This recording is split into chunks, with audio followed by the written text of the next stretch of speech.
ماما، میں بتا رہی ہوں بابا نے صحیح نہیں کیا۔ وہ بہت عجیب سے ایک مڈل کلاس فیملی کی لڑکی ہے، مطلب وہ جاب کرتی ہے کیونکہ اس کے والد نہیں ہیں اور بھائی چھوٹا ہے، اور وہ گھر کا رینٹ بھی بھرتی ہے اور پتہ نہیں کیا کیا، اور یہ سب پورا آفس جانتا ہے۔ میں اسے بھابھی کبھی نہیں بناؤں گی، وہ بھی مہوش کے آگے۔ اس کا نازک اندام سی لڑکی نے نخرے سے کہا۔ انہوں نے اسے گھور کر دیکھا۔ فاریہ، تمہارے لیے بہتر ہوگا کہ تم اس میں زیادہ نہ پڑو، ورنہ بھائی کی نظروں سے گر جاؤ گی۔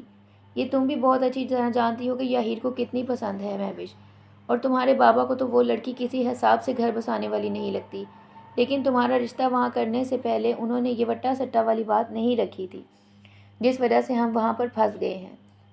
مجھے دھمکیاں نہ لگائیں ماما، میں اپنی پسند سے نہیں کی، بلکہ آپ لوگوں کی مرضی سے یہ رشتہ ہوا ہے۔ میں نے تو پہلے ہی کہا تھا کہ فارس جتنا اچھا ہے اس کی بہن بالکل بھی اچھی نہیں ہے، مگر اس پل آپ لوگوں کو صرف فارس کا بینک بیلنس اور اس کا گرین پاسپورٹ نظر آ رہا تھا، تو اب بھگتیں۔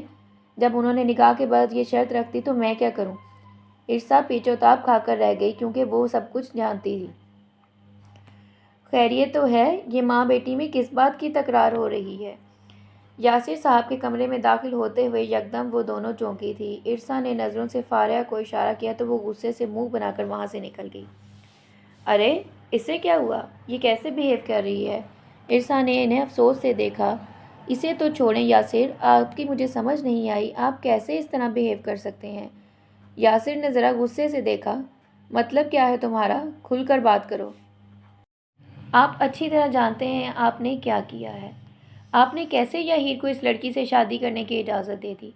آپ جانتے بھی ہیں کہ وہ ایک مڈل کلاس فیملی کی معمولی سی لڑکی ہے جو ہماری سوسائٹی اور اسٹیٹس کے ساتھ نہیں چل سکتی، اور پھر سب سے بڑی بات کہ اپنی بیٹی کے سسرال کا کیا کریں گے، جہاں اس کی شادی، اس کا رشتہ یاہیر کی نند سے طے پا چکا ہے۔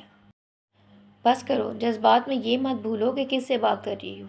میں پاگل نہیں ہوں تمہاری طرح، مجھے میرا بیٹا بہت عزیز ہے، میں یوں ہی اولاد کو کھونا نہیں چاہتا اسے باغی بنا کر، انہوں نے کہا تو ارسا یکدم تھمی۔ اول تو زندگی کی سب سے بڑی غلطی ہی فاریہ کا رشتہ اس خاندان میں طے کرنے کی تھی، اور تم جانتی ہو مجھے نہیں پسند یہ امیر اور غریب والی باتیں۔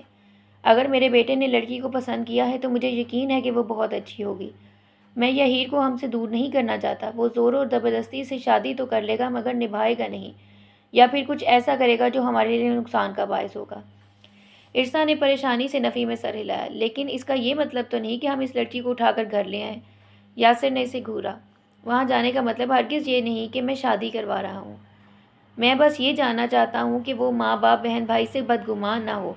میں چاہتا ہوں کہ وہ بجائے زور اور زبردستی سے خود اپنی مرضی سے شادی کر لے، اور یہ تب ہی ہوگا جب ہمیں وہاں جا کر انکار کی کوئی بنیادی وجہ نظر آئے گی۔ ارسا نے آنکھیں پھاڑ کر انہیں دیکھا۔ کیا اتنا کافی نہیں کہ وہ ہمارے اسٹیٹس کے نہیں ہیں؟ ویسے مجھے واقعی حیرت ہے کہ میرا بیٹا اتنی تیز روشنی والی دنیا میں اتنا اندھا کیسے ہو گیا کہ اس نے محبت کرتے ہوئے اسٹیٹس نہیں دیکھا۔ خیر، مجھے خوشی ہے، کم از کم میرا بیٹا مخلص انسان تو ہے۔ ارسا بس انہیں دیکھ کر رہ گئی۔ پتہ نہیں کیوں انہیں بہت ڈر سا لگا تھا کہ شاید وہ کچھ ایسا نہ کر دیں جو وہ نہیں چاہتی۔